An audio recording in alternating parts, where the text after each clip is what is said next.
Dumaan sa aking timeline ang isang podcast episode ng mga flip-top icons na si Shernan interviewing Enigma about atheism.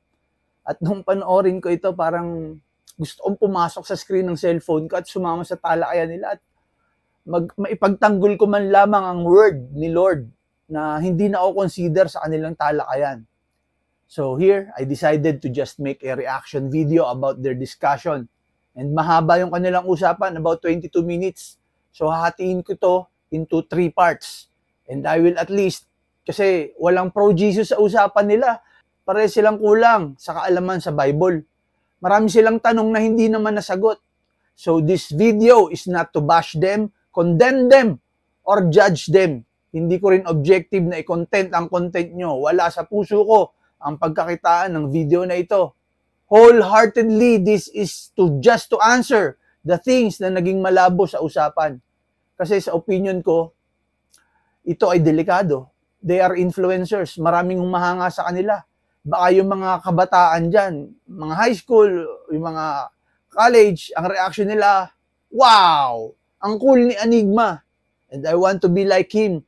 So simula bukas, pag-aaralan ko ang atheism, and I want to be an atheist na rin. Hindi natin masasabi ang intellect, lalo na ng mga high school, lalo na pag wala namang parental guidance. So this series ay kukunin ko lang ang mga premise nila. Doon lang ako. At sasagutin ko mula sa point of view ng Biblia. May basihan ako, hindi galing sa sarili kong thoughts, sa sarili kong judgment, kundi galing sa Bible. Kung makarating man ito kay Enigma at Shernan, mga boss, matatalino kayo, walang bobo sa flip-top artists. I know nauunawaan nyo ang punto de vista ko. This is not to suggest hate sa mga pinaniniwalaan ninyo, but I just want to share the other side of what you believe in from the biblical point of view. If at least Enigma, katulad ng sabi niya, baka may ma-convert siya, 1 or 2 na maging atheist, at least ma-convert ko naman ng mga atheist na maging Christians, followers of Jesus Christ. Okay, let's go. Paano ka naging atheist eh? Kailan nagsimula? Paano nangyari? Ako, Katoliko ako, pero hindi ako babad. Meron ako sariling pananaw na parang hindi to see is to believe, hindi ko siya nakita eh. Number 1, sabi ni Shernan, meron siyang relihiyon pero hindi siya babad. May sarili siyang thinking, may sarili siyang ways. Makikita natin na walang reference sa kanya, kundi sa kanya lang sariling paniniwala. To see is to believe daw. Hindi niya raw nakita. Mga kapatid, dapat nating malaman at tandaan na nasa Biblia ang lahat ng katotohanan at kalooban na dapat sundin ng bawat nilalang. Ang Biblia ay hiningahan ng Panginoon. The Word was with God. The Word was God. Jesus is God's message. Bible is the basic instruction before leaving earth. Lahat tayo mamamatay, lahat tayo ay susukatin ng Panginoon kung paano natin isinabuhay ang mga aral at kautusan ng Panginoon. At least para sa lahat ng mga naniniwala sa Diyos. To see is to believe daw. Pwede naman, Shernan, kung nabuhay ka nung panahon ni Abraham, nakikita nila ang Diyos, at ni Moises, nakakausap nila. Pero sa kasaluyang panahon, malabo mong makita ang Diyos. Kaya nandyan ang Biblia. Kumbaga yung paniniwala ko sa Creator, ginagamit ko na lang sa pagtulong sa iba. Tulad yung pulo. Yung pagiging mabuti niya, ayun na lang yung way ko para magpasalamat. Naniniwala naman daw siya sa Creator. Tumutulong na lang daw siya sa iba.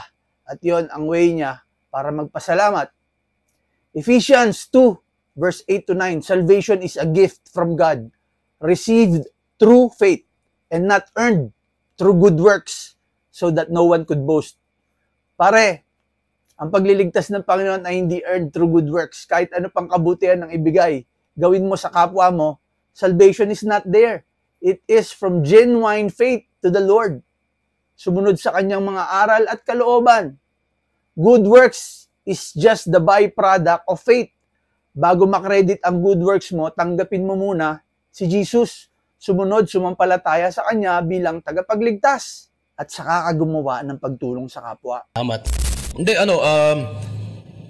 una sa lahat, syempre lumaki akong naniniwala, katulad ng maraming lahat ng Pilipino, ganun. Siguro yung isa sa pinakaunang pinaka-exposure ko nga sa ganun, si AirPods ko rin.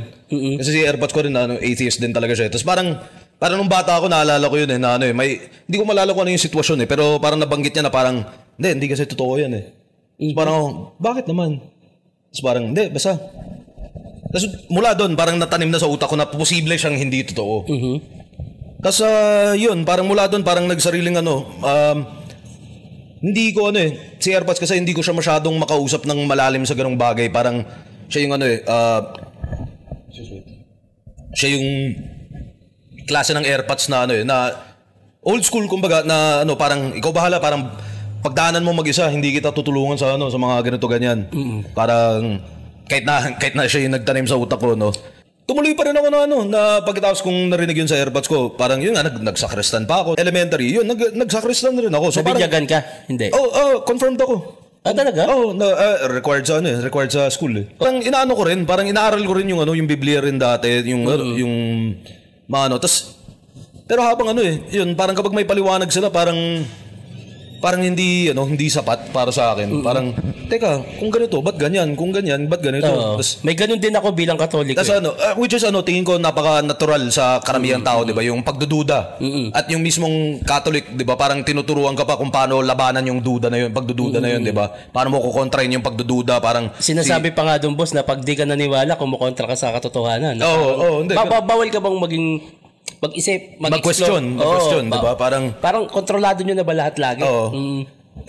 Ayun nga, 'di ba? Parang tinuturuan yung Katoliko sa ganun na parang bulong ng demonyo 'yan o kung ano man, 'di ba? Parang yung pagdududa 'yan, parang tas kadalasan yung yung pinaka paliwanag, 'di ba? Parang hindi para sa akin hindi logical. Tas yun, tumagal hanggang nagbasa ako ng mga libro, mga libro ng mga atheist na kumbaga mas aral pa kaysa sa akin. At tulad ng kahit anong 'di ba? Kahit anong bagay, parang doon ka naman magsisimula Hindi ka marunong mag-produce. Manonood ka muna ng producer para So parang ganoon, parang nakapulot ako ng mga ilang libro, tas mula doon parang hinahanap ko pa yung susunod na libro. Ganito ganyan yung mga meron kasi yung yung sa mundo naman ng ganoon ng mga bangayan ng ng atheist at religyoso. Meron yun parang kumbaga yung all-star nila Parang yung mga pinakasikat na nila, sila Richard Dawkins, sila Christopher Hitchens, si Sam Harris, mga ganun, mga nangungunang intellectual sa mundo ng ganun, ng usaping atheism versus Tapos pero kahit naman sa buong kasaysayan ng buong kasaysayan ng tao, may atheist naman sa sa lahat ng panahon At ang pinaka madaling paliwanag na lang siguro, Shernan, bago pa tayo lumalim pa sa kung papasukin ba natin yung mga ibang mas malalim na dahilan. Ang pinagkaiba ko lang naman sa iyo, Shernan, is lamang lang ako ng isa pang Diyos 'Di ba? May pinaniniwalaan kang Diyos. Hindi. Ibig sabihin, lamang ako sa isang Diyos dahil ikaw, lahat ng ibang Diyos hindi mo naman pinapaniwalaan Pero may isang natitira sa iyo. Ako, hindi rin ako naniniwala sa mga 'yun, pero yung huling natitira sa iyo, hindi ko pinapaniwalaan. Okay. So, ayun tas yun, parang sa napakaraming sa sarili kong analysis, bukod sa mga nabasa ko at napulot kong impormasyon na para sa napatunayan naman na at sa iba't ibang subject ng science, ng history, ng paano magiging totoo yan? Tulad yan, yung Katoliko. Dala lang naman ng mga Kastila yan. Tawagay. Di ba? Tsaka ang Pilipinas, bago yung Kastila, ano yung relihiyon, bago nun? Number 3, si Enigma lumaking naniniwala pero si AirPods ay atheist. It's so sad. Sabi ni AirPods, hindi kasi totoo yan. Pero hindi naman napaliwanag ni AirPods, pero natanim na sa puso ni Enigma na posible nga na hindi raw totoo. Tumuloy pa rin siya. Nagsakristan daw si brother. Inaaral din daw niya yung Biblia dati. At doon nga, hindi raw sapat ang mga paliwanag at ang mga tanong sa kanyang isip. Pare, kaya nga faith, kaya nga in God we trust. Isaiah 55, His thoughts are higher than our thoughts. His ways are greater than our ways. So, dalawa pwedeng pagpilian. Sumampalataya ka sa Panginoon o sumampalataya ka sa sarili mo. So, lumalabas, hindi ka duda sa sarili mo, mas duda ka sa Diyos. My gosh, mataas ka pa sa Diyos. But here, they are speaking of religion. Pero mga bro, Enigma, Shernan, I am talking of genuine faith and relationship with God. Don't be confused with faith and religion. Ang religion ay system of beliefs, practices, rituals, traditions, and communal aspects of beliefs. Kung saan marami nga ang Katolisismo niyan. Ayoko din sa religion. Doon ako sa John 14 verse 6. Jesus said to him, I am the way, the truth, and the life. No one comes to the Father except through me. This verse emphasizes that faith in Christ is the key to salvation. At additionally sa Acts 16 verse 31, it is written, so they said, believe on the Lord Jesus Christ and you will be saved, you and your household.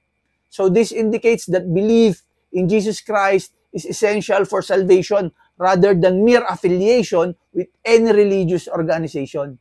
At yun nga, so sad, mas pinili ni Enigma na magbasa ng libro ng atheism kaysa ipagpatuloy ang pag-aaral ng Biblia mula raw sa intellectual na mga libro ng mga well-known atheists. Kung mapapansin nyo, wasak din naman yung paliwanag ni Enigma. Kita naman na mukhang di rin siya sure pero dinadaan niya sa pakul, which is actually delikado sa mga kabataang nanonood. Kasi the more cool it is, the more it sounds like real. Sabi ng kanyang salita, meron daw siyang sariling analysis. Kaya yun po ang objective ng video na ito, magbigay linaw at ipagtanggol si Jesus. Do magulo yung paliwanagan nila. Naalala ko, ganyan din naman ako nung kabataan ko. Pagtapos kumain ng hapunan, lalabas ng bahay, may pag-usap sa mga kapwa ko kabataang tambay din. So, tungkol sa mga walang kapararakang bagay na kunwari, alam na alam nila ang bawat salaysay. Taong kuweba. So ano yun si God, nag-intay siya nung nag-evolve ba tayo? Ilang milyong taon nag-evolve yung papunta sa Homo sapien, 'di ba? Nung nasa kuweba pa, si God naghihintay lang. Naghihintay lang siya na parang ng Spain. 'di ba? Parang kung ano man. Naghihintay siya na mag-evolve yung consciousness mo bago siya sabihin na ako nga pala gumawa sa inyo. At by the way, ganito maging mabuting tao at kung hindi mo gagawin to, diretso ka sa impyerno. Demonyo ka. Oo, demonyo ka. Diretso ka sa Ang Pilipinas, boss, hindi naman talaga Kristiyano. Mga mga katutubo na sumasamba tayo sa mga bato. Animism kung tawagin, di ba? Yung kalikasan, mga ganun. Tapos yun nga, parang kahit nag-aaral ako ng mga ibang relihiyon, parang yun pare-pareho kong napapatunayan sa sarili ko na hindi talaga totoo.